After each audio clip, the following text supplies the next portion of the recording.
Good evening, everyone. Thank you for being here tonight. We're at the City Council meeting, and it's May 21st, 2018. We'll start the meeting with a roll call and determination of quorum.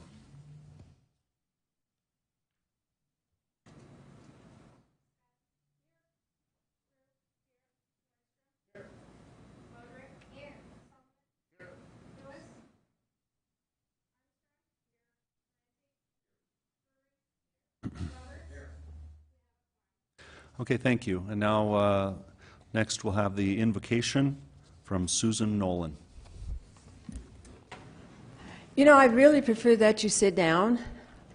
This is a sitting kind of activity, so I'm here to represent the Laughing Tea-Bowl Sangha, which is a Zen Buddhist group in our community that's been here for 20 years. And the core of our practice is meditation. So I am going to take you through what we call a loving kindness meditation. And if anybody needs to exhibit and manifest loving kindness, I think it is our elected officials who really need to have that at the spirit of decision. So I'm going to ask that you just sit back in your chair, feet on the ground, feel the chair under you, the floor under you, and just go inside for a moment and notice your breath. You may close your eyes, you may keep your eyes open, you may do whatever is most comfortable for you. And as you go inside, and you notice this breath, this life force that moves through you, I'd like you to visualize this as we go, and it's the idea of loving kindness. May I be happy. May I be safe. May I be healthy. May my life go very well. May my family, this family of people that I serve with on the City Council, the family that I raise and am part of of Rapid City, may they be happy. May they be safe. May they be healthy. And may their lives go very well. And may all people in our community, everyone in Rapid City, even those with whom we disagree, may they be happy. May they be safe. May they be healthy. And may their lives go very well. And let's extend this conscious awareness to people who live in our state, everyone in our state, everyone. May they all be happy.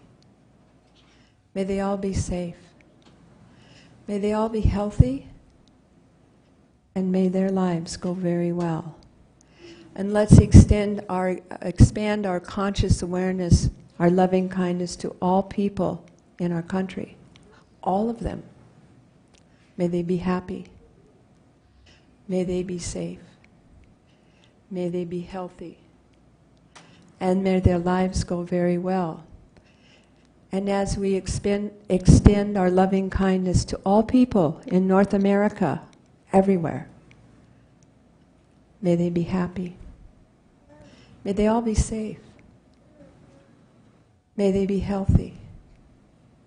And may their lives go very well. And we extend this loving kindness to everyone in Central America and South America. May they all be happy. May they all be safe. May they all be healthy, and may their lives go very well.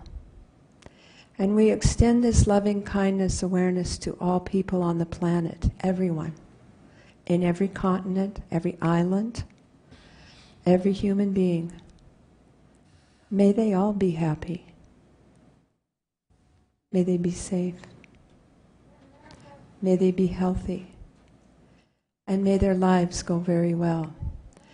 And we extend our loving kindness to all things that live in the sky, that fly, all things that live under the earth, and all things that live in our oceans. May every one of these things be happy. May they be healthy. May they be safe.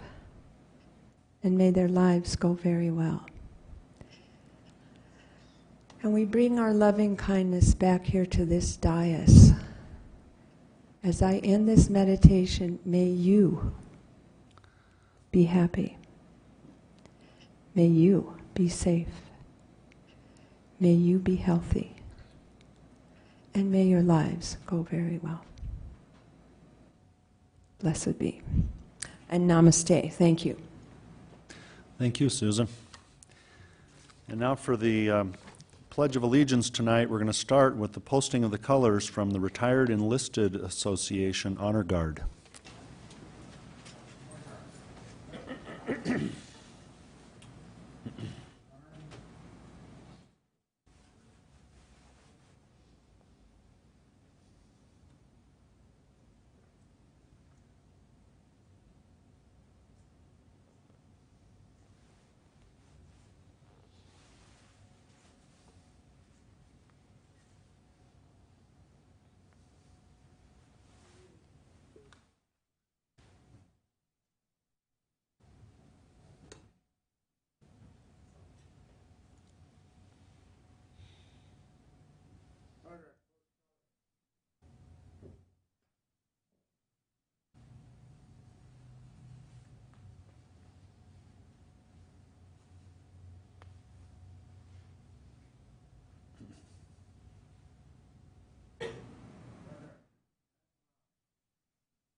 To the flag of the United States of America and to the republic for which it stands, one nation, under God, indivisible, with liberty and justice for all.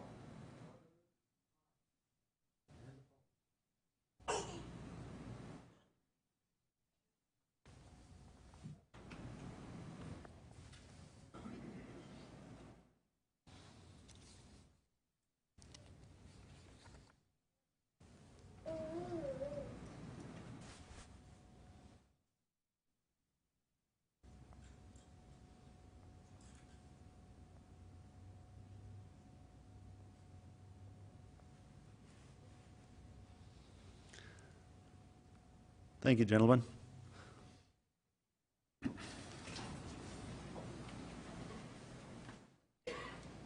Now we'll adopt the agenda for this meeting. Okay, a motion to adopt the agenda by Scott and a second by Solomon. All in favor of adoption of the agenda, say aye. Aye. Opposed? Motion carries. Now I'm going to come down front for a couple of awards.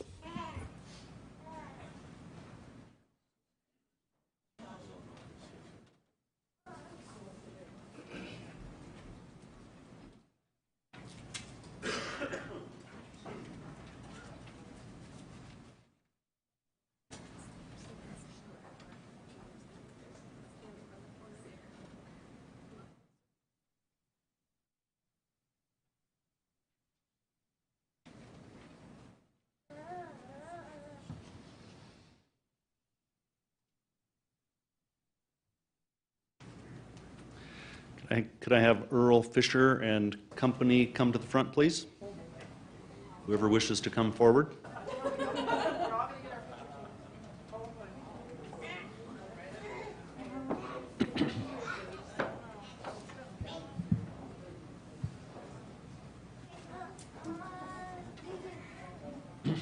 Oh, this is fine. Yeah. I understand you're from New Underwood. Born in New Underwood? No. I guess it was. Little place called Dell, South Dakota. You ever hear of it? No. Elm Springs? Elm Springs? Yeah. Dell is about 10 miles east of there. They ain't there anymore, I guess. My dad was born in New Underwood and grew up in Awanka. Is that right? Yeah. Yeah. Had a ranch out there. Yeah. Here, you can hold on right here. Okay. Well, what a group. Thank you for being here tonight. This is a very special occasion. It's a great honor and a privilege to honor this month's Veteran of the Month. In partnership with the Veterans Coordination Commission, we're pleased to present the May 2018 Veteran of the Month recognition to Mr. Earl Fisher. It's with great honor we recognize Mr. Earl Fisher as our Veteran of the Month in May. He is a World War II veteran who will celebrate his 95th birthday on July 15th. Born in New Underwood, Fisher was the fourth of Arthur and Clara Fisher's 9 children. He spent his elementary years at Dalzell, South Dakota, and attended schools in New Underwood and Elm Springs. For a time, he lived by himself on a part of the family ranch and rode his horse 4 miles to school each day. He graduated from Rapid City High School and worked with his father at Fisher Trucking and Levi Trucking, hauling gravel to build runways at the Rapid City Army Air Base, which would later become Ellsworth Air Force Base. Fisher joined the United States Navy in 1943 during World War II, serving as a boatswain's mate, first class. Fisher was stationed in the South Pacific, Guadalcanal, Bougainville, New Caledonia, and the Philippines. The story goes, when Mr. Fisher arrived in the South Pacific, the commanding officer asked what this country boy did back home. He said he drove truck for his father, so the officer said, "Well then, you'll be driving this boat to load and unload supplies from the seaplanes." Fisher dutifully carried out these orders throughout his service time until his honorable discharge in 1946. 5 of the 6 Fisher brothers served their country, while one of their sisters worked as a Rosie the Riveter. As a life member of the American Legion and VFW, Fisher is also a past member of the Elks Club. In 2009, Earl enjoyed a once-in-a-lifetime trip to Washington, D.C., participating in the Honor Flight program for World War II veterans. A former South Dakota horseshoe champion, Fisher served as past president of the Rapid City Ringers Horseshoe Club. He has enjoyed bowling on many bowling leagues over the years and enjoys a good game of bingo. He swears. Oh, I'm sorry. What do you have to bring Anna for? Darn it.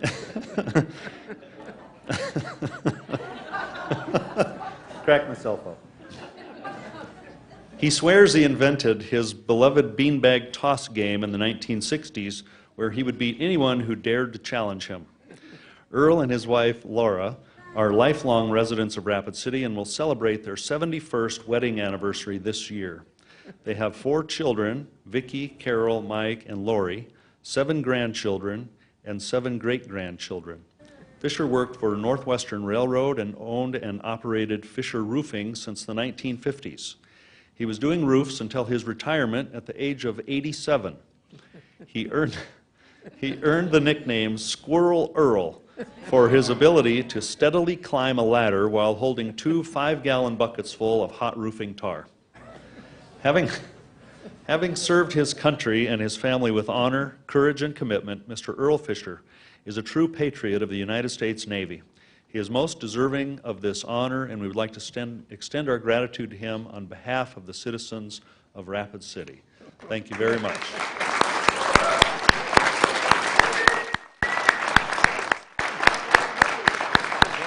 I know this guy over there. What's his name?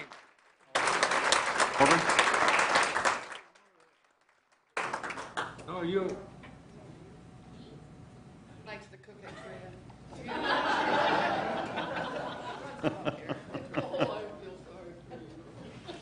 What was your name again, sir? It's Bert. Are you a good cook or rotten cook at the schoolhouse? Well, you eat my food, I must be pretty good. All right. I appreciate it. Earl, would you like to say a few words? Well, I want to thank you guys for all showing up. After you get done, go home and go to bed, will you? We're going out to eat someplace, but the daughter's taking us out, but she's paying for it, I guess. So I ain't going to eat too much, about $10 worth, I guess. I hope it's not McDonald's, is it, Carol? No. Well, that's about it. That's all I know. You know, when I was in the Navy, we had a bomb, Japan bombing us, so I got up quick and I passed out halfway to the bomb shelter. Pretty soon, 2 guys picked me up and I said, "What are you doing?" They said, "You passed out." I said, "Oh, I did. Thanks for carrying me back and saved my life." That was something. Thank you guys for showing up.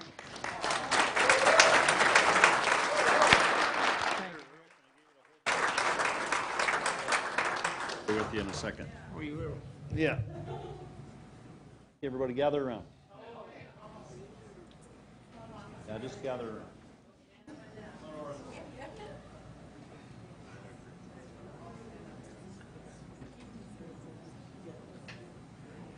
Just like a family reunion. All right, big smiles, everyone. Snapping pictures here, so big smiles. 1, 2. And 1, 2.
That's exactly how I'm going to be when I'm 60, I'm afraid. Is there anyone here from Mack Construction?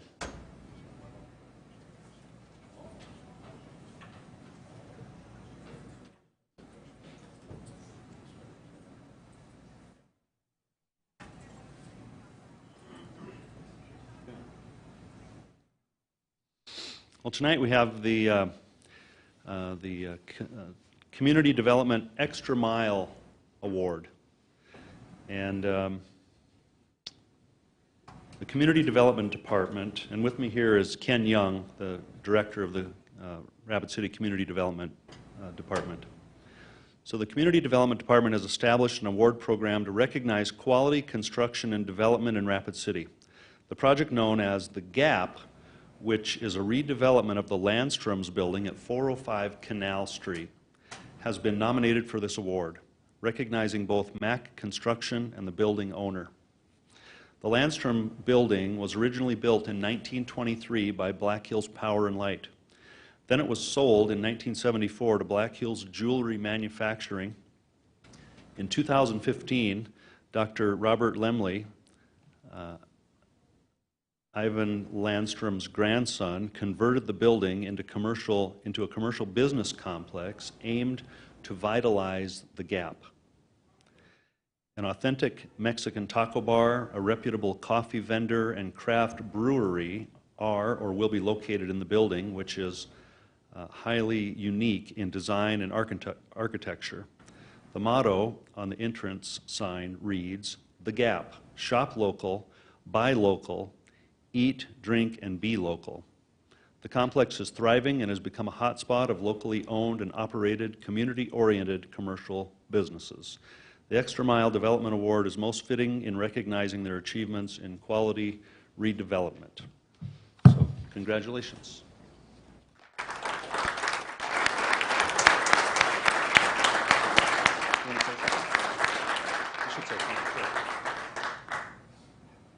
So I'd just like to say thank you for recognizing all the work that went into there. I know it says it recognizes the contractor and the developer. I've also brought the architect here, and that's probably the big thing. There's a lot of the team that's not here, and really the extra mile is the work that those guys have put into it. So we really appreciate it. We're excited about the project and its future, so thank you.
And we're back to item number 3 on the agenda, which is a presentation from Troy Kilpatrick of the Journey Museum.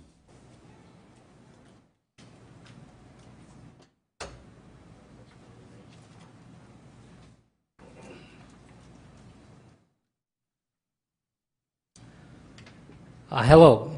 Before I hand the mic over to Troy, my name is Corey Stevens. I have been the vice chair, serving as a vice chair for this year. I'm in my 3rd year on the board for the Journey Museum and Learning Center. And before I hand it over to Troy, I just want to say thank you very much to all of you for your support that you've given us. And I also extend an invitation to all of you to come see the Journey Museum, because if you haven't seen it in a while, it's changed. And there's some nice things to come see in there. There's some great programs throughout the summer that'll be going on, and of course, Troy is going to be talking about all the things that we have been working on. So, Troy, you're up. Thank you, Corey. And thank you, ladies and gentlemen, for your time tonight. Most importantly, thank you for all of your past support of the Journey Museum and the Journey Museum and Learning Center. Tonight, we want to bring to you an investment update on how those dollars that you have been bringing into our museum is helping us serve the community. I myself came on board as the executive director December of 2013, and in 2014 is when we added Learning Center to the title of Journey Museum. And that's important as we kind of take a look at what's been happening here in our museum. So let's walk through this. First of all, one of the things that's important is when you broaden your brand and add things to your name title, we wanted to move forward. We wanted to make sure we had Learning Center. So we rewrote our mission and vision statements. So our mission statement is to preserve, educate, and explore the heritage, cultures, and environment of the Black Hills region, to understand our past, enrich our present, and sustain our future. And this is important. I will come back to our mission statement here a little bit later in the presentation. Again, these were updated in 2015. Board of directors, volunteers, staff members, friends of the museum were all part of this mission and vision writing. So the vision statement we adopted at that time was inspire all audiences to learn and play in a vibrant, dynamic atmosphere. Create wonder and curiosity through exhibits and programs that lead to lifelong learning. Reveal cultural, historical, and scientific connections to foster new knowledge, appreciation, and understanding in our community and its visitors. So your mission, what you must do, your vision, what you want to do when you create that. So there we go. This January, our board and VIP members, volunteers, staff, we wrote short-term business goals, and it's important to convey them to you here tonight. First up on the list, most important, was to create a capital expense plan that covers the museum's needs over the next 5 years. Really important for us at our stage and our age. 2, grow audience numbers with the deliberate alignment of educational programming within our mission and vision statements. 3, identify and enhance annual actions that help create both short and long-term financial sustainability. 4, invest in the recruitment, development, and retention of our staff and its volunteers. And 5, enhance our public relations and communication efforts. Here I am, right? So the evolution of Learning Center and key measures. In 2014, we designed benchmarks. We measure about 10 different key items all the time. I'm going to bring forward to just 3 of those items here tonight to help us illustrate our point of how we've evolved as a learning center and a place that's serving our community. Your first challenge, if you're going to add to your title and call yourself a learning place, is what are you doing in educational programming? Here you can see our growth from 2014 through 2017. We've increased the number of kids that we're reaching by 81%. That's a fantastic number. How are we doing it? Programs like Discovery Expedition, Toddler Tuesdays, Journey into Space, school tour groups coming to us, and we have a planetarium that does outreach work too, that gets out into all of our communities in western South Dakota. So that's a fantastic number.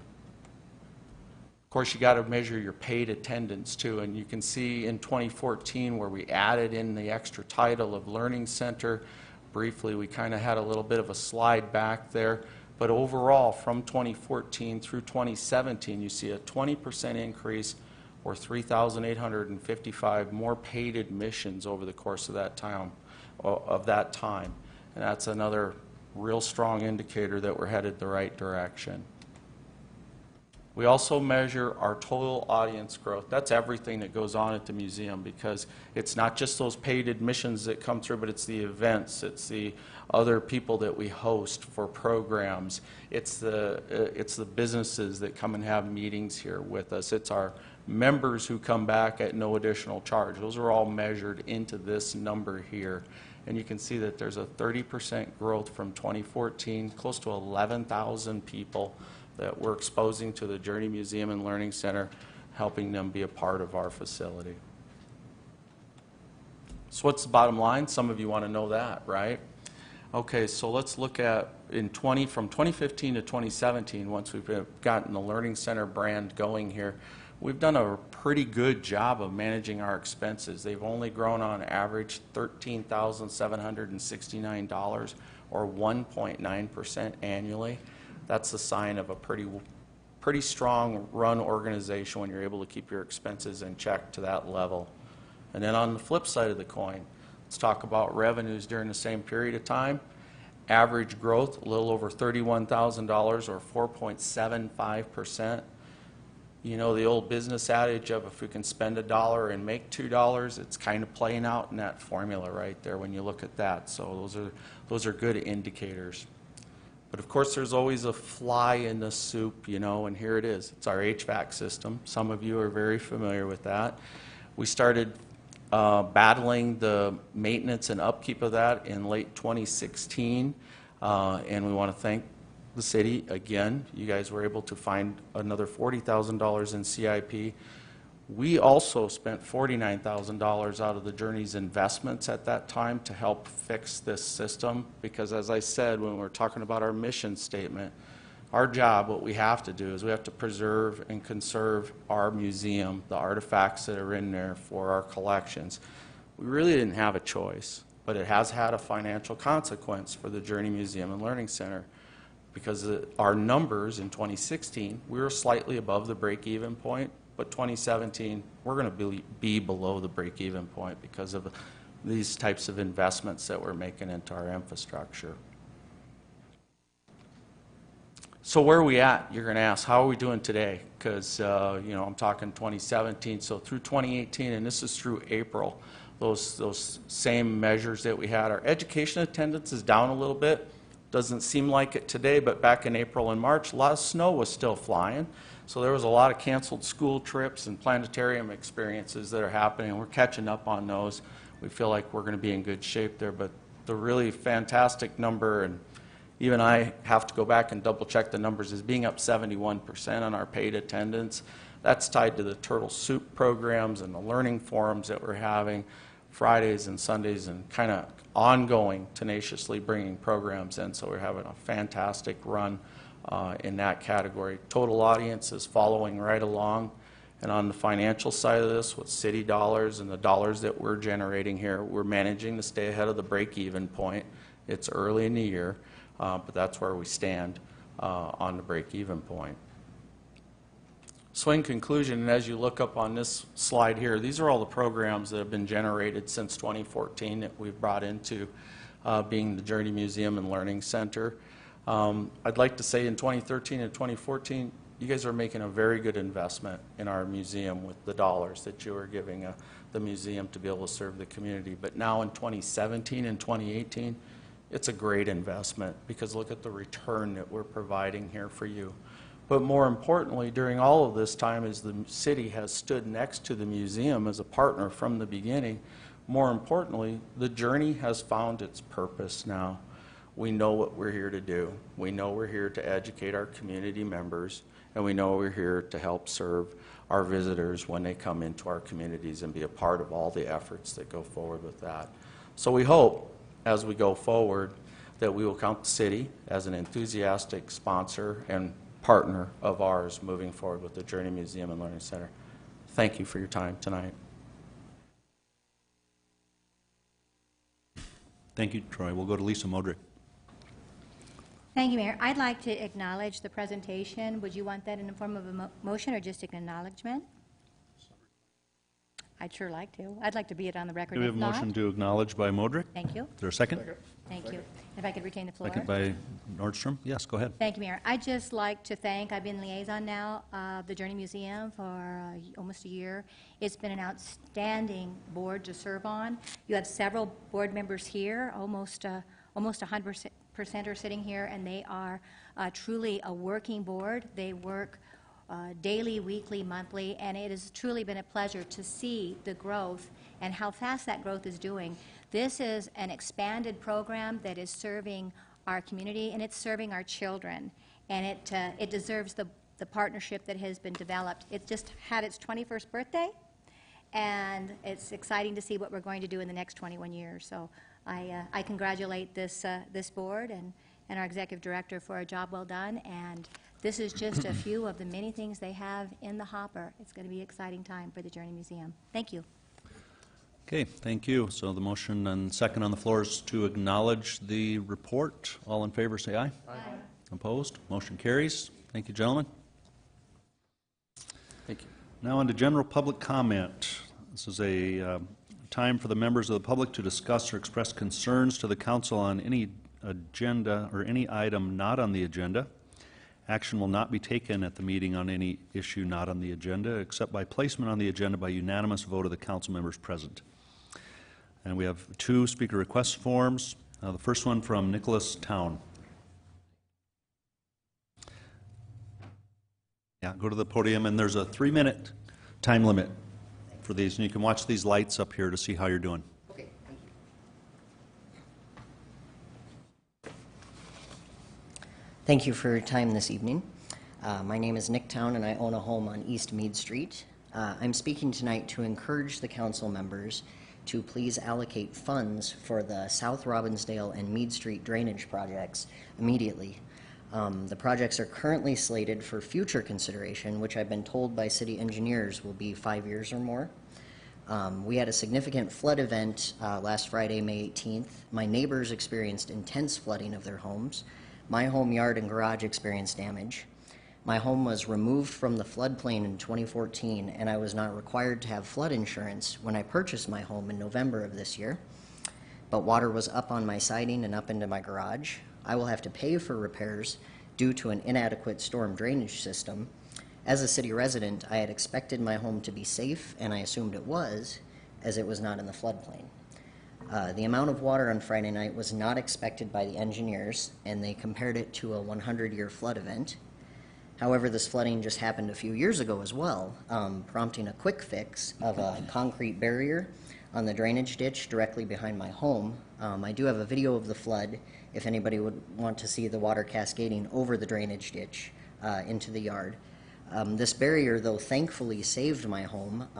Unfortunately, what it did was it caused the fast-moving water to make a 3-foot deep river in my neighbors' yards and homes, so it diverted it into their yards.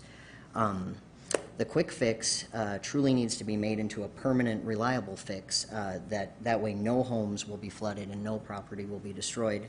The future project is a box culvert that will run under Mead Street, and it will be able to handle amounts of water like we saw on Friday.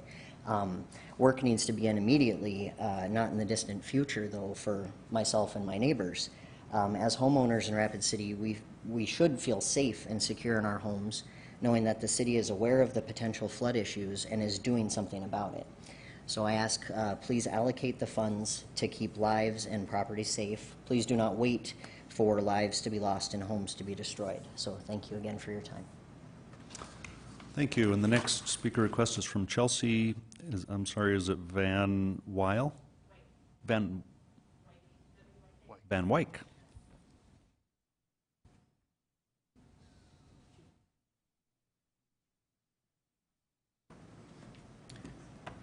Good evening, everyone. I am one of Nick's neighbors, and I am one of them that received the damage to the home. Until those barriers that he spoke of were put in, I never had any water in my home, very little water in my yard. The storm that we had on Friday, I did have water in my home. It destroyed the carpet in my living room. I will need to replace linoleum and floorboards in my kitchen and my bathroom because the water came into my house. So again, just kind of piggybacking on his request, we definitely need a fix, whether it's a temporary Band-Aid for the time being, by putting more of those concrete barriers on both sides of that drainage ditch to prevent this from happening again in the future, or a permanent fix, which is definitely what we're striving for. That's all I have. I do have photographs, if you guys would like those, of all the damage that was done. You know, the water did get about knee deep in mine and my neighbor's yard because of the spillover from those barriers. So, thank you. Thank you. And that's all of our general public comments for this evening. On to non-public hearing items. Items 4 through 106. We'll open and close the public comment period since there are no speaker requests. Takes us to consent items 4 through 51. Would the council or anyone like to pull any of these items off or approve them? I see we have a few. Public Works. Thank you, Mayor. I'd request item 51 be pulled off of consent, please. Jason Solomon. Thank you, Mr. Mayor. Item number 43, please. John Roberts. I need to pull item 44 to abstain. Thank you. Okay, so then can we have a motion to approve consent with the exception of 43, 44, and 51? Move to approve. Motion to approve by Solomon and a second by Laurenti. All in favor of approval say aye. Aye. Opposed? Motion carries. On to item 43. That is to authorize mayor and finance officer to sign a 3-year marketing agreement with the National League of Cities affiliate, Service Line Warranties of America, for optional residential sewer and water line warranties. We'll go to Jason Solomon. Thank you, Mr. Mayor. First of all, I'd like to make a motion to approve. If I can get a second, I retain the floor. Second by Laura Armstrong. Go ahead. May I direct a question to Public Works Director Dale Tech on Yes. this issue? Yes. Yeah, he gave me the no. Dale, before I pose the question, I just wanted to, the reason I pulled this is just more of an awareness, and I pulled this at our Public Works meeting, and my esteemed colleague, Alderwoman Drew, suggested we pull it again this evening. Can you talk to us a little bit about what this program is, what it covers, what a cost is to the city, and maybe even share with anybody who's watching what the National League of Cities is? Certainly, I'd be happy to. All right, thanks. This program is a program offered through the city's participation and belonging to the National League of Cities. It is a warranty line service and repair program. It actually covers 2 different things: the water and sewer lines from your house to the associated city water main, or there's also another coverage that covers your internal piping in your home. So this is a program that is administered by a third party. Monthly rates are roughly in the $6 to $10 a month per utility. It is fully administered by this third party. The city has no involvement as far as running the insurance program. That is done by the third party once again, that has, I believe, over 200 communities in the country that they are currently operating this in. So if someone has an issue with their sewer service line, they just give them a call, and they'll hire a local contractor that's licensed to do the work. That'll come and do the work. Very good. Thank you for that. And I know that several council members and the mayor and city staff went to the National League of Cities, heard about this program. We had a great conference call with this group. I think we all thought it was just a great program for our community because, you know, we have aging infrastructure, and so this is an option that we're making available through this partnership due to our association with the National League of Cities. So kudos to everybody who worked on this. Thanks for bringing this forward. This is actually good news. It's good to have good news and to be proactive and to have an option, and this is what that is. So I'll yield the floor. Thank you. Amanda Scott. Thank you, Mayor. May I ask a couple follow-up questions, please? Yes. Thank you. So Dale, I just want to clarify my understanding, and so I just want to make sure all of our residents understand. You mentioned that there's water, sewer, and then the internal pipes of a residence. So it's actually 3 different policies, and you don't have to take out all 3. That's my correct. understanding. It's a menu. You can take out whatever you would like. So based on an individual's comfort level with their water line versus their sewer line versus their internal house lines, they can pick and choose from this menu. That's correct, yes. And then I didn't hear you say it, so I just want to clarify, because you said that this is a third party. However, Alderman Solomon did mention that it is through the city's affiliation with the League of Cities, National League of Cities. But the city itself actually receives a benefit from everyone who signs up for this insurance. Is that correct? That's correct. I believe the city receives 50 cents a month from whatever is collected per the premiums that the third party offers. And then that money is actually targeted back towards some of these infrastructure needs that would help supplement, or what target are we thinking of as far as city staff to utilize those funds? Those funds will be used just in our utility maintenance, so they'll go back to either the water or sewer fund for use in repairing other city infrastructure. The only reason I bring that up is I'm not so sure, so let me just throw this out. In general public comment tonight, we had 2 residences that experienced, unforeseen mass flood that happens, and I mean, that falls into the phrase of stuff happens. And so unfortunately, they were victims of this freak of nature storm that came through.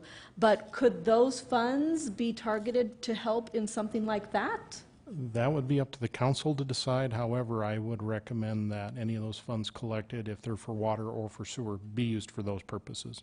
So pretty much try to earmark that the money that the city gets from any of these insurance plans to go back towards the actual plan in which the homeowners took it out on. So if it was internal lines, or if it was water, or if it was sewer. That's correct. All right. Thank you, Mayor. Darla Drew. Thank you, Mayor. Just, I guess, a general comment. I think all of us up here experience areas of our wards that have decaying infrastructure, and certainly as a Ward 5 representative, that includes the West Boulevard area. There's a lot of older properties there, and I hear at least once a year from someone who gets a bill that's between maybe $12,000 and $18,000 for water or sewer reconstruction on their property, and they are freaked out. They are unhappy. And so this will be a great way to help those people. Once again, we just want to make everyone aware that this is an option. You don't have to look at those size bills anymore. There's something you can do to insure yourself against that kind of catastrophic failure. So I think this is a marvelous program, and thank you for all your work. Okay, item 43, motion is for approval. All in favor, say aye. Aye. Opposed? Motion carries. Item 44, authorize mayor and finance officer to sign a covenant and release and hold harmless agreement between the City of Rapid City and Moeller's Limited Partnership regarding a non-conforming sewer service line. Move to approve. Motion to approve by Drew and a second by Nordstrom. All in favor of approval, say aye. Aye. Opposed?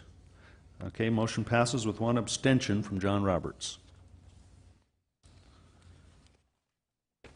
And on to item 51. Bid award recommendation for odor control chemical opened on May 15th, 2018 to Hawkins Incorporated for $2.83 a gallon. We'll go to Dale Tech. Thank you, Mayor. There were 3 bids received for this supply of chemical. The low bidder has an exception to the specifications. The freezing point of their material that they are going to be providing is listed at 16.6 degrees below 0 centigrade, and our specification is minus 20 degrees centigrade. City staff has evaluated that exception and decided that it will not have a negative impact to our operation. Most of our storage tanks for this material are indoors, so freezing is not an issue. Therefore, staff still recommends award of the bid to the apparent low bidder with this minor exception, and we need the City Council to acknowledge that. Okay, we have a motion to approve by Solomon, second by Drury, and that's a motion to approve with the minor exception. Yes. Okay? All right, Amanda Scott. Thank you, Mayor. And may I ask Dale Tech a question, please, just as a follow-up? Yep. Thank you. So just in regards to bids that come in like this, Dale, as the mayor indicated, this is a minor tweak to this, and so it doesn't require to go back out for bid. Is that correct? We've done this in the past when it's very, very small, minor, very close as based on the criteria versus what they're offering. Yes. All right. Thank you, Mayor. Okay, thank you. Motion is for approval of item 51. All in favor say aye. Aye. Opposed? Motion carries. That takes us through the consent items. Now, on to non-consent items 52 through 106. There are no speaker requests for these items, so we'll not have the public comment period. On to ordinances. I wonder if I could have Legal and Finance Chair Amanda Scott read the ordinances for us tonight. Thank you, Mayor. Item number 52 is the second reading, Ordinance 6251. An ordinance to amend provisions concerning the Planning Commission by amending Chapter 2.60 of the Rapid City Municipal Code. I'd like to make a motion to approve and retain the floor, and if I can get a second. Second by Steve Laurenti. Go ahead. Thank you. So the minor tweaking of this ordinance is that is being driven by the fact that we're having a hard time, from what I understand, of getting members to serve on the Planning Commission from a couple of our wards. Just some historical references, we kind of came out and put this ordinance to have representation from each of our 5 wards, because in the past it kind of got heavy-handed with you know, 1 or 2 wards. So I can support this because I hate to see stoppage of our Planning Commission or having vacant seats on our Planning Commission because we're having too much trouble trying to get that consideration. Or trying to get members to serve, but I would highly recommend that we make sure that every effort and due consideration is given to get qualified people to serve on our Planning Commission with fair representation from all aspects of our city. So thank you, Mayor. Okay, thank you. Darla Drew. Thank you, Mayor. I have a question for Ken Young, please. Yes. Hello, Ken. So when you have these vacancies come open, have you reached out to council members saying, hey, we have this vacancy in your ward and we'd like some help with this? Is this something that you do for us? Yes, we have done And that. have you had any responses at all in that? Very little, but we will continue to ask when we need assistance. Okay, because I frankly, I don't know that I've seen them, so I guess I've got to pay a little bit more attention myself, or maybe you could just make a big, like, banner, hey, we need some people in Ward 5, because I think that I could come up with some names if that's a problem, you know, and I think most of us could probably do something like that, so just, no? Okay. Mayor, if I may respond, just to help Alderwoman Drew out, I'm one of those wards, John Roberts and I are one of those wards. I believe it's Ward 2 and Ward 4, and if we could actually put out, there has been press releases, and John and I have asked, you know, I don't know about Ward 2, I'm assuming that Richie and Steve Laurenti have asked. I know John and I have asked, and it's hard to get some members because it is a huge time commitment to serve on our Planning Commission, so I will give a shout out. Thank you for everybody that does serve on our Planning Commission. Number 1, it meets at 7 a.m. And number 2, the meetings can go as long as 2 hours. Recently, they've been, you know, an hour, hour and a half, or even sometimes less than that. But it's a huge commitment, and I appreciate everyone who serves on that. But no, Darla, it is hard. Thank you. All right, I yield to the wisdom of Amanda Scott and the challenges of different wards. Thank you. Jason Solomon. Well, thank you. First of all, one of the things I wanted to say was to thank you to the people who have and are serving on our Planning Commission. It is critically important. They do a lot of heavy lifting, and it helps keep some of the politics that sometimes can happen out of it, so they can focus just on making good decisions for our city. And we have a couple in our audience tonight that are on our Planning Commission that are outstanding. But if I could direct just a quick question to Planning Director Ken Young, please. Yes. Ken, with this adjustment in our ordinance, we still will get priority if to have a balanced planning commission representing all 5 wards, should we have the candidates available. Is that correct? Yes, absolutely. That is the policy. And also, just to note that the language will be left in the ordinance that says, due regard shall be given to obtaining representation from all 5 wards. And that's a critical piece of information. So even though we might have to expand that out, we should still place that top priority on making sure all parts of Rapid City are represented equally. So thank you. I'll yield. Okay, duly noted, and the motion on the floor for 51 is for approval. All in favor of that motion, say aye. Aye. Opposed? Motion carries. Item number 53 is a second reading. Hold it. I just said the wrong number. That was item 52. Everybody knew that except for me. So, all right, we're good. Go ahead. Item number 53, second reading, ordinance number 6248, an ordinance regarding supplemental appropriation number 3 for 2018. I make a motion to approve. Second by Solomon. All in favor of approval, say aye. Aye. Opposed? Motion carries. Item number 54 is the first reading of ordinance number 6257, an ordinance to amend Chapter 5.12 of the Rapid City Municipal Code to incorporate changes to the state law regarding alcoholic beverages. I make a motion to approve. Second by Jason Solomon again. All in favor of approval, say aye. Aye. Opposed, say no. Motion carries. On to Public Works Committee items, and we'll go to Public Works Chair Darla Drew. Thank you, Mayor.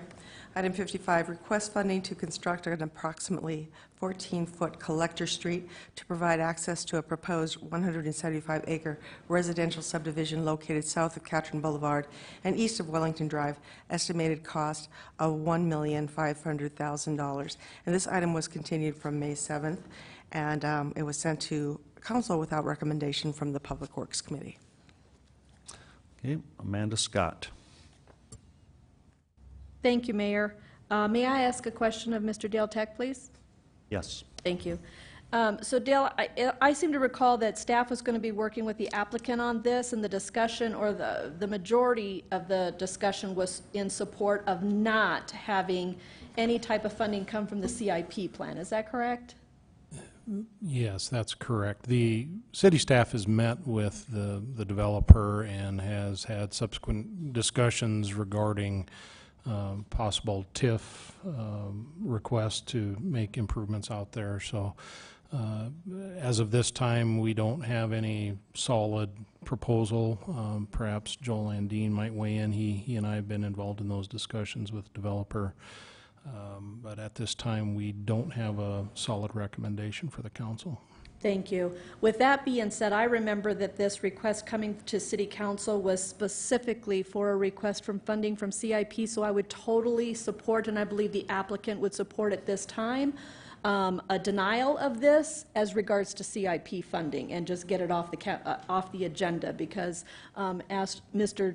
Tech has indicated, there is still some negotiations or some other avenues that they're looking for, but the CIP fund, in my opinion, is not the correct fund for this. So I could support that if anybody else wants to bring that up. Thank you. Jason Solomon. Thank you, Mr. Mayor. May I direct a question to our City Attorney, Joel Landine, please? Yes. Joel, last time we had a good discussion on this. Last time I was with the council, and obviously a discussion with the developer, but here's kind of the big point, I guess, if you could explain to us. Is the city under any legal obligation to put this road in? Is this our responsibility whatsoever based on the information that has been provided to you from the developer?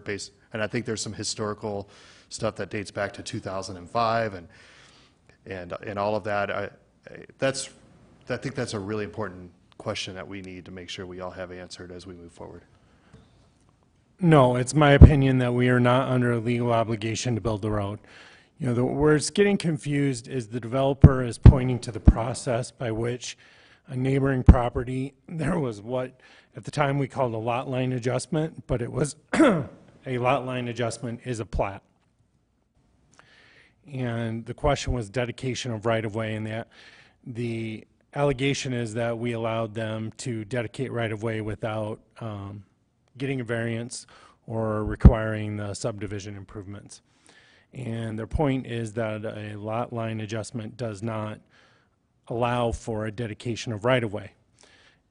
And just to be clear, what the confusion is, the neighboring property was on a section line.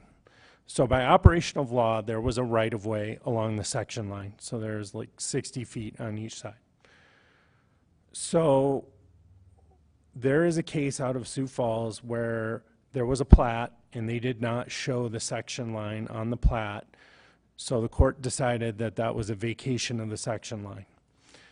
So staff decided, because we did not want to have any confusion about the section line being vacated, to show it.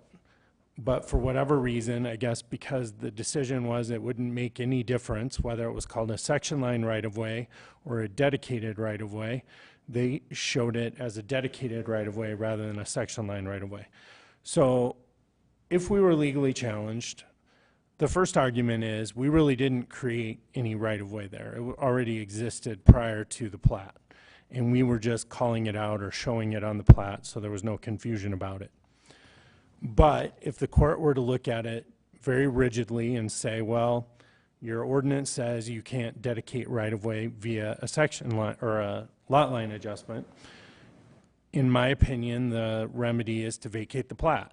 It isn't that the city is now on the hook for a $1.5 million road.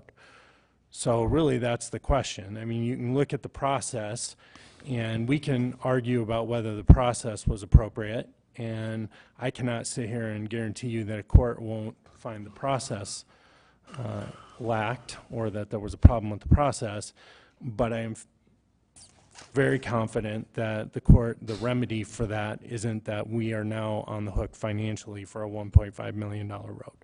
Okay. And I think that's a big question, especially when we talk about using CIP funds and deprioritizing other projects to make this a project. I'm actually for this project happening, and I hope it does. I would love to see this development. It'd be good for our community. But it's hard for me when we have so many needs in our community to tell, neighborhoods such as the ones that we heard from tonight, that your projects have to go down the list to put this on top of the list. That I wouldn't want to do. However, I think maybe we can look at other ways that they can get the funding. I'm not sure, but I think as we explore whether to use CIP or not, it's about what we have a responsibility to do. And so that's why we needed our city attorney to tell us what our legal responsibility was, because if we did have a legal responsibility, it's an entirely different conversation. So thank you for clarifying that for us this evening. I yield. Darla Drew. Thank you, Mayor. I have a question for Dale Tech, please. Yes. Hi, Dale.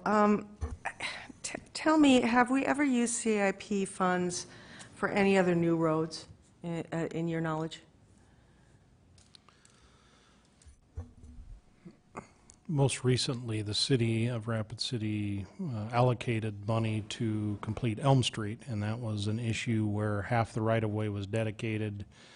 At the time, the other adjoining owner didn't want anything to do with the roadway being there on Elm Avenue, and so the request came to the city council to allocate funding to get a portion of that road built. And so funds were set aside, I believe, in our CIP for that. To this date, that developer on the other side has not come forward to take any action on the roadway. So money has not been spent. It's been allocated in the past, but it has not been spent.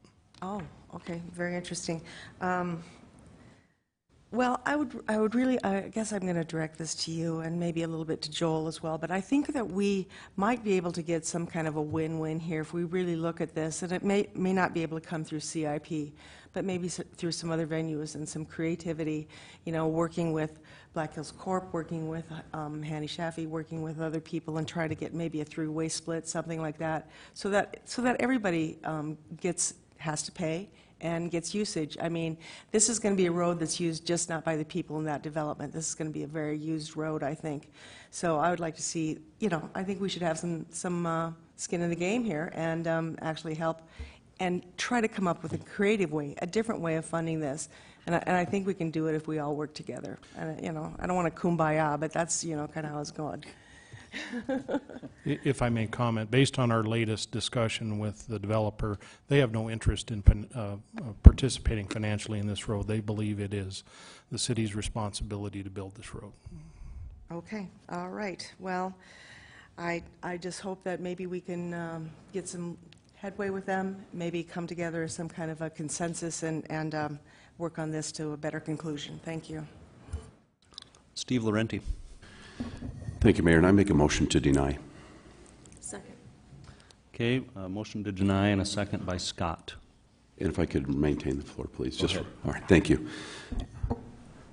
You know, I've heard some of the comments tonight on this particular issue, and I feel like we've kind of strung this along as long as we could to try to find some solution. But the reality is the city and the taxpayers are heavily invested in that area and its success. There are TID districts all over up there. So we have tax increment districts that are helping those developments to the tune of millions of dollars. I can't think of the number off the top of my head, but it's quite large. And so I think that we have stepped up to the plate tremendously when in fact, in my opinion, maybe a bit too much, because it has become such a hot area for development that some of the TID districts that were approved weren't necessary because of the fact that we had previous ones that really stimulated the growth in those areas. And so I am definitely going to support the denial of this. I hope that the developer finds a way to put together their development, obviously, and I support what they're trying to do up there, but I believe the city and its staff and the taxpayers have done quite a bit for that area. I yield.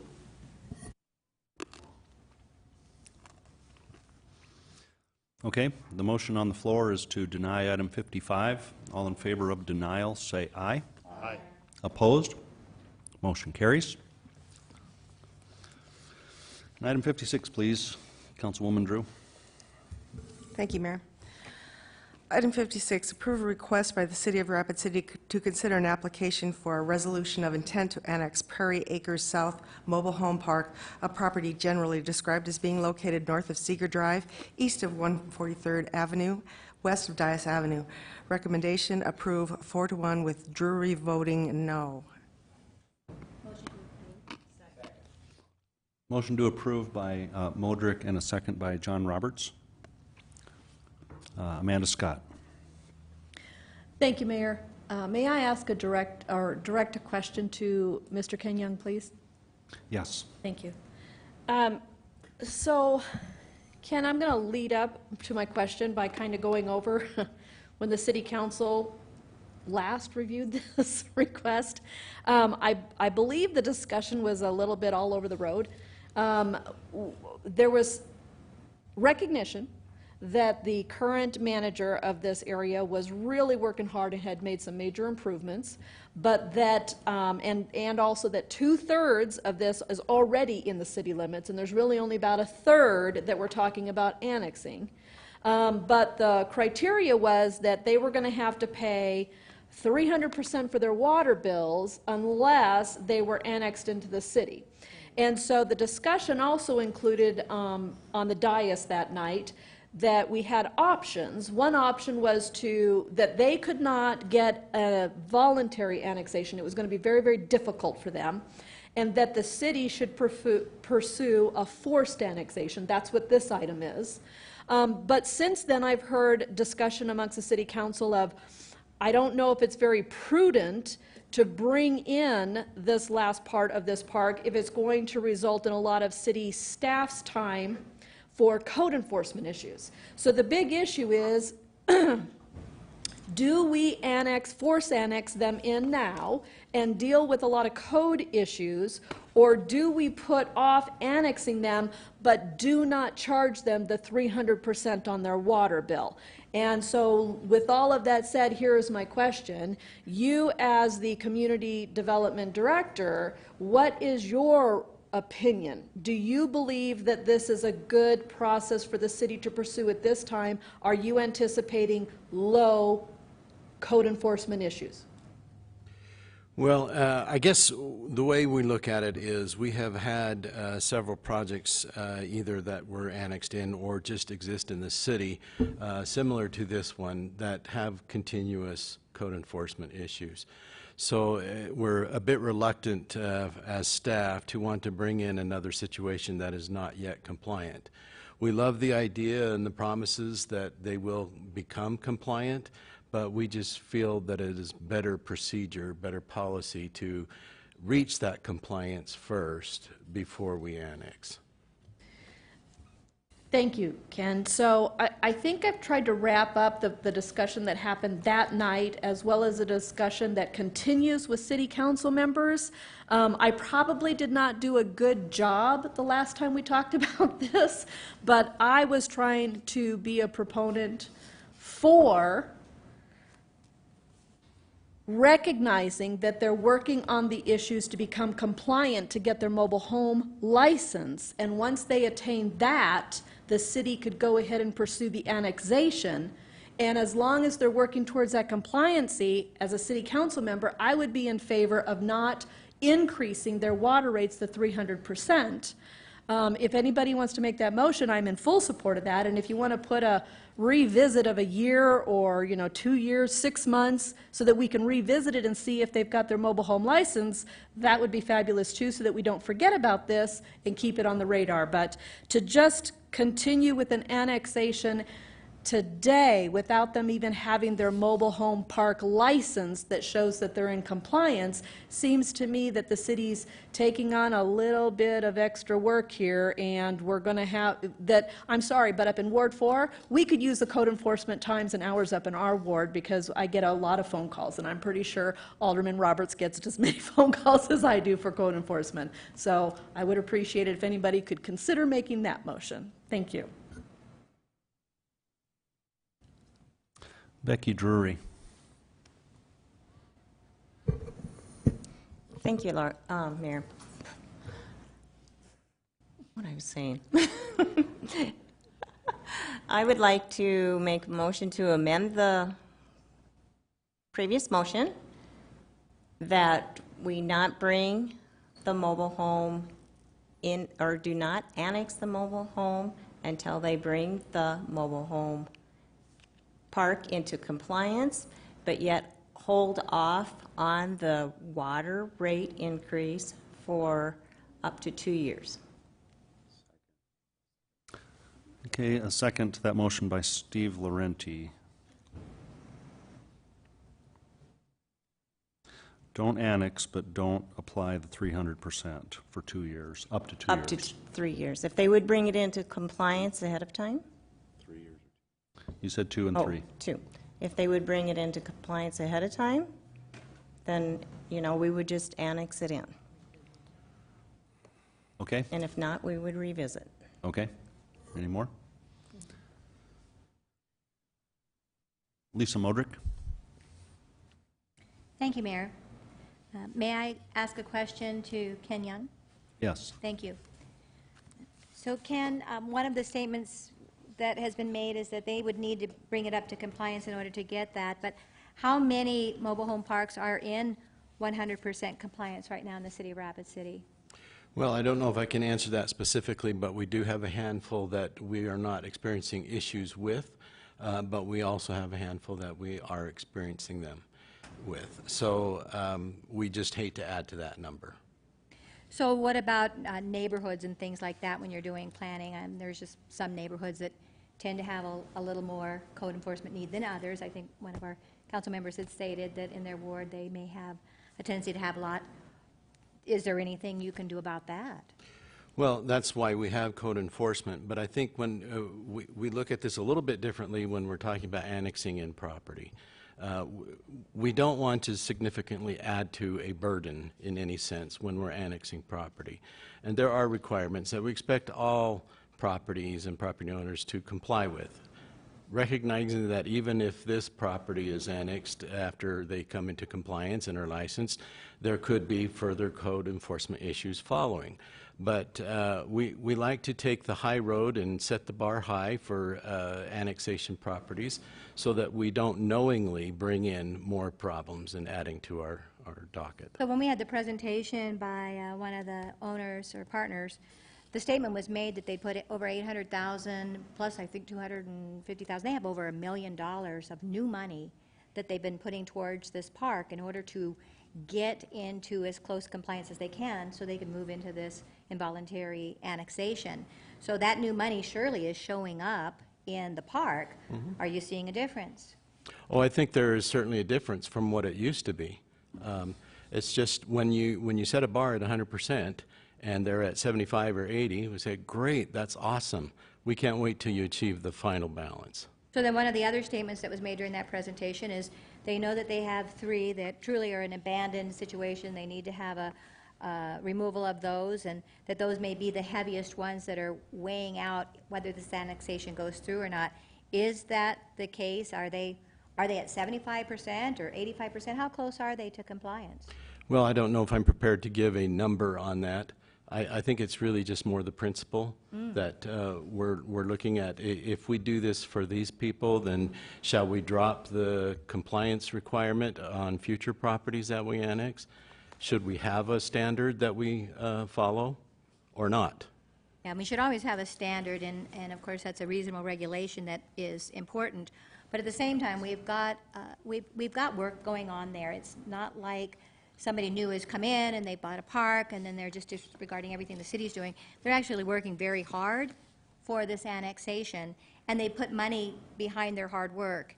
And that's an investment, and they need a return on that investment, and part of that return on the investment is to tie those properties together, get them all aligned. And I think that this part coming in is important to Rapid City. It's certainly important to the area that this is in, and I believe that we should have this take place. I think we're going to continue to push this down the road if we have it 2 years or 3 years.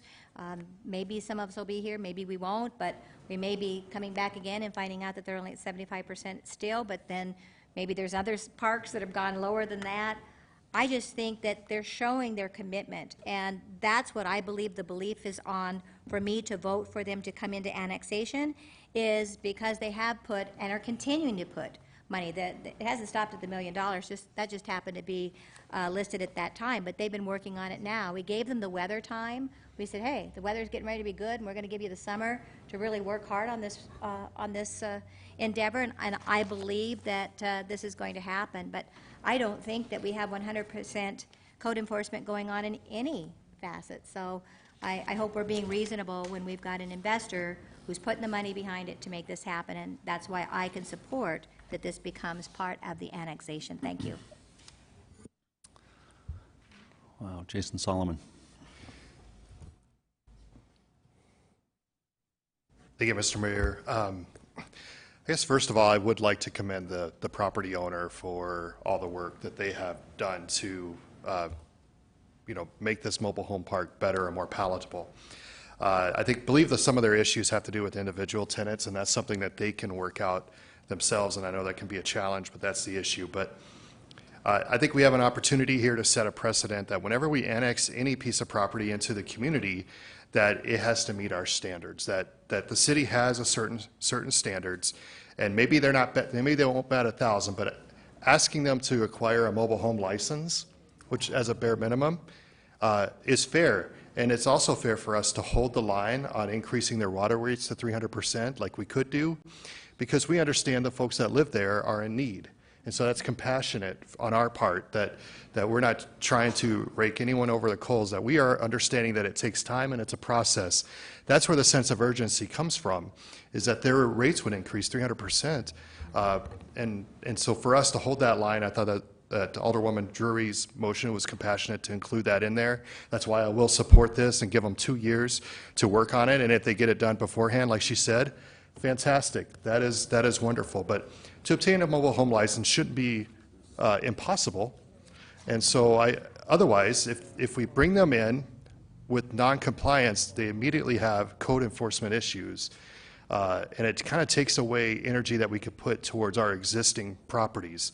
And so I'm all for annexing this in, and I think based on the previous meeting that the owners are all about that, and they're going to work towards that direction. I think they have some individual tenants to deal with, and once they get them dealt with, that'll be fine. In the meantime, we've given 2 years of grace here, and I think that's very appropriate, very reasonable. And again, I applaud that motion. I'm all for it, and so I think it's reasonable for us to ask for some standard to be part of Rapid City. And maybe it's not perfection, but acquiring a mobile home license has some bare minimums, and I think that's okay. And so let's let that process work out, and I think this is a good motion, and I think it's wise. And but I do, Alderwoman Modrick, you made a great point. This property owner has done a lot of work, and I commend that. I like that. I like seeing that, and I saw that gusto, and I drove out there, and I could see the improvements, definitely on the right track. So I expect that they could have this done surely well before 2 years. So good motion. I support it, and now yield. Joel Landine. Thank you, Mayor. Just listening to the discussion, I would want to let you know that if given the choice, I would prefer having you waive the 300% for the time being versus allowing it into the city and not expecting it to meet the standard, because frankly we do have a couple owners of trailer courts who we are constantly fighting with, and if we try to get them to 100% but then we have this trailer court out here and we're not, and said no, you don't have to reach that, I worry more about an equal protection challenge in that situation than I do the 300%. We have made exceptions to the 300% in the past. I find it to be less problematic. It's my understanding the owner is seeking the annexation, or staff brought this up because the policy says once they're able to annex, they need to annex. So really what the staff was looking for and the owner is a decision from you whether or not we were going to charge the 300% or require them to annex, knowing there was going to be a problem. Again, my recommendation and my request, if there's going to be a legal challenge, I would prefer the waiver of the 300% than to letting the trailer court in and not holding them to the standard of the ordinance. Okay, Richie Nordstrom. Thank you, Mayor. Since this is going to come into Ward 2, I thought I'd put a couple of cents worth. The city attorneys explained the motion very well. And I applaud Alderwoman Drury for coming up with this motion, because we tried to get there last time around and we didn't quite make it. So with having the time frames and the time limits on it, it's something that needs to be done. And then so the original motion, to me, is still backwards, whereas this amended motion is probably doing the proper way. So we can get the waiver and then get them into compliance, and then we don't have to deal with the code enforcement issues once it comes into the city limits. And remember that the owner also said he could probably get it done within 120 days. So I think he's well incentivized to do it, and that's the reasons why I'm supporting the substitute motion. Thank you. John Roberts. Thank you, Mr. Mayor. You know, I do too. I hope the owner can get it into compliance in 120 days and start the process for annexation all over again. But one of the things that I think that we need to think about is we're sitting here talking about all the code enforcement this is going to take into the city. 2/3 of it's already in the city. So that 2/3 has already got to be code enforcement. You know, I don't know how many of my council members have drove through some of the trailer courts in Rapid City. If they're compliant, you know, if they've got trailer court licenses, they shouldn't, the majority of them. Drive up on Star Village, take a look at that one. Drive off of Haynes Avenue, take a look at that one up in our ward. You know, the problem being is with existing trailer courts, if we make these regulations too stringent, we're going to lose a lot of affordable housing. It's unfortunate because a lot of these trailers can't be moved. They would literally fall apart if they were moved. I've seen people living in horrendous places, but it's theirs, they own it, and they want to live there, and they can afford it. And that's sad, but, you know, it is what it is, and it's what they can afford. And, you know, and unfortunately in Rapid, we don't have enough affordable housing, enough low-income housing, enough, you know, enough opportunity for these people. Even if they do have a decent trailer, there's nowhere to move them in Rapid City, you know, and nobody wants to really build a new court, because if you do, everybody fights it. I mean, if there's a few of us that have been on the council long enough to remember a court that wanted to come in off a country road, and everybody around it fought it. So, you know, it's a difficult situation. I hope they bring it into compliance. You know, I don't think any trailer court's ever going to be 100% compliant. I don't think it's possible to do, but that's just my opinion. So, thank you. Okay, the motion on the floor is to deny annexation and withhold applying the 300% upcharge for up to 2 years. Everyone in favor of that motion say aye. Aye. Opposed? No. Just two of you? Okay, motion passes with 2 noes from Robertson and Modrick. Okay. All right, moving on. Next section is alcoholic beverage license applications, items 57 through 106. I've spoken to the police chief earlier, and who's indicated that all of these have passed background checks. There are no concerns with them. So if you would like, we could handle all these at once. Do I have a motion? Laurenti with a motion. Second.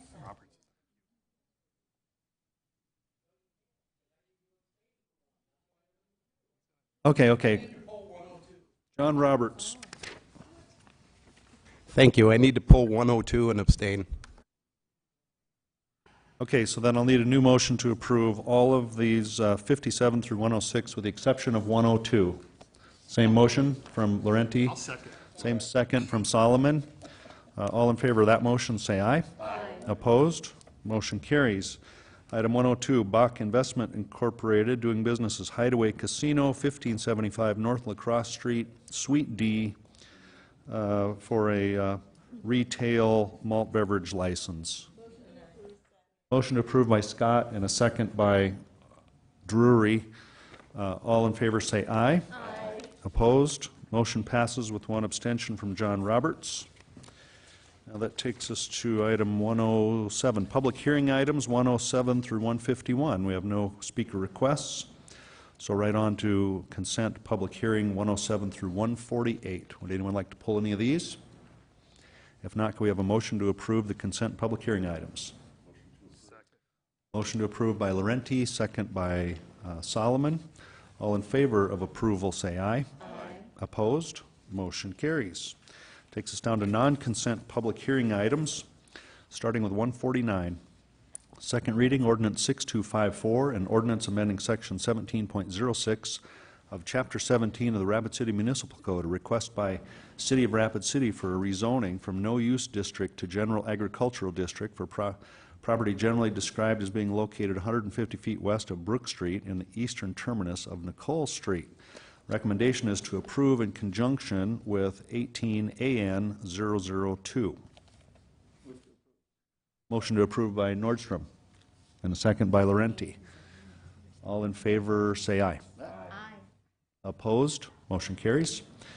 Number 150, second reading, ordinance 6255, an ordinance amending section 17.06 of chapter 17 of the Rapid City Municipal Code, a request by KTM Design Solutions for Dennis Zanstra Real Estate Holdings for a rezoning from no-use district to low-density residential district 2 for property generally described as being located south of East Minnesota Street. And the recommendation is to approve in conjunction with 18 AN 003.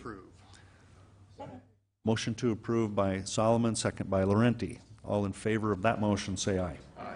Opposed? Motion carries. Item 151. Second reading, ordinance 6256, an ordinance amending section 17.06 of chapter 17 of the Rapid City Municipal Code, a request by KTM Design Solutions, Inc. for Dennis Zanstra Real Estate Holdings, LLC, for a rezoning from general agricultural district to low-density residential district 2 for property generally described as being located south of East Minnesota Street, and the recommendation is to approve. Motion to approve by Drew and second by Drury. All in favor of that motion, say aye. Aye. Opposed? Motion carries. And now we'll go to Bill List 152. We'll go to Pauline Sumption.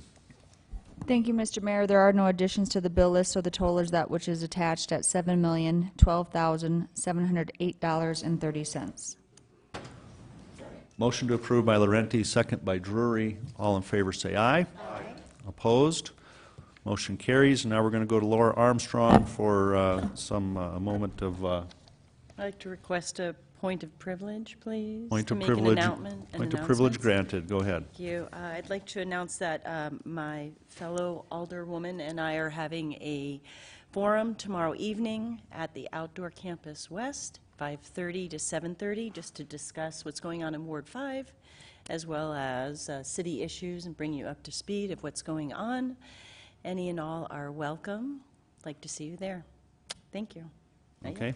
Thank you. Now, does anyone have a motion to adjourn? I move to adjourn. Okay, motion by Solomon and a second by everyone else. And all in favor say aye. Aye. Opposed? Motion carries. Thank you, everyone. Good night.